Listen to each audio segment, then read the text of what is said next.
شاہ جی قبلہ کا یہ تو فائدہ اٹھائیں نا، ان کی موجودگی میں ان کے جد کا ذکر کریں آپ۔ ہر کوئی اپنے باپ کا ذکر کرتا ہے، کیا سادات کوئی حق نہیں ہے کہ وہ اپنے ابو اجداد کا ذکر کریں؟ کیا بات ہے۔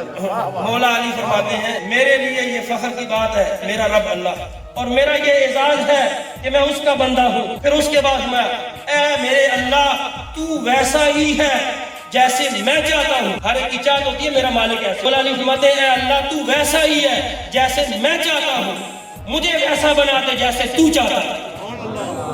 آپ نے منبر پر جب گفتگو فرمائی نا، آپ سے پوچھا گیا علی یہ کیا ہے؟ میں ھذا رزق رزقنی اللہ من لعاب رسول اللہ صلی اللہ علیہ وسلم۔ یاد رکھو علی کا اپنا کچھ بھی نہیں ہے، علی جو بول رہا ہے، جو عطا کر رہا ہے تمہیں، یہ نبی رحمت صلی اللہ علیہ وسلم کے لعاب کی برکتیں ہیں جو تمہیں تقسیم ہوئی۔